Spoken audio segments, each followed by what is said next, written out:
Greetings from Austin, Texas. Peter Thomas, General Counsel of NAAOP. I think this is the first time we have remotely recorded our NAAOP update. We're here at the O&P Leadership Conference and talking with a lot of leaders in the field about issues impacting the O&P profession.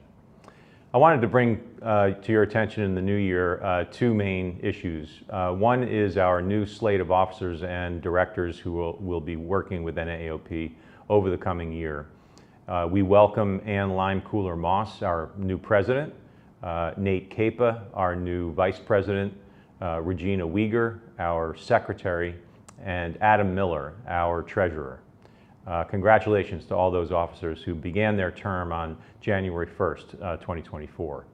We also welcome Scott Schneider from Otto, Bock, and Nikki Grace-Strader, who was a former Breece Fellow and is a real leader on osseointegration, to our board. They both became new members of the board also as of January 1.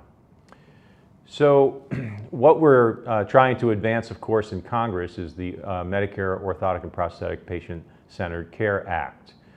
Working with our alliance and partners and our other O&P organizations, we're now up to 33 co-sponsors in the House. It's a bipartisan bill that was introduced in the fall, and we're looking forward to introduction soon in the Senate.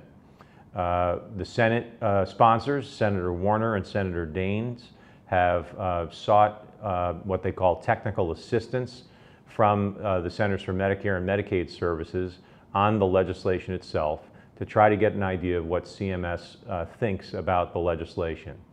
And they have simply not responded yet. Unfortunately, that means that the bill has not yet been introduced in the Senate. We're pushing hard to try to get that bill introduced so we can have companion bills in both the House and the Senate, and then try to press forward in moving forward with passage of the bill. One key way to get a bill passed, especially a health care bill or a Medicare bill, is to attach it to another must-pass bill. And oftentimes those are appropriations bills that fund the federal government. Right now, Congress is grappling with how to fund the federal government. January 19th is an important date. February 2nd is another important date.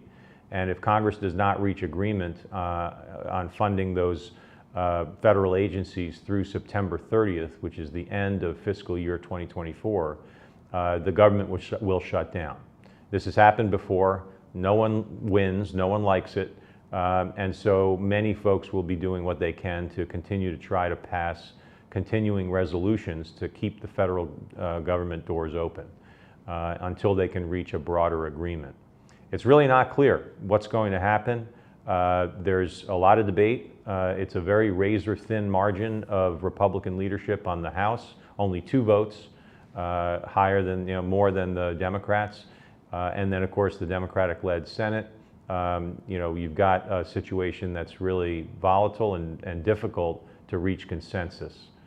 Hopefully, they'll be able to move forward. I don't expect the Patient-Centered Care Act will be attached to the appropriations bills in the next few weeks, but we are hoping to position ourselves to do that later this year, probably after the elections, when Congress comes back and passes the next set of funding bills to fund the federal government for fiscal year 2025. So more in February. Thanks so very much for being an NAAOP member.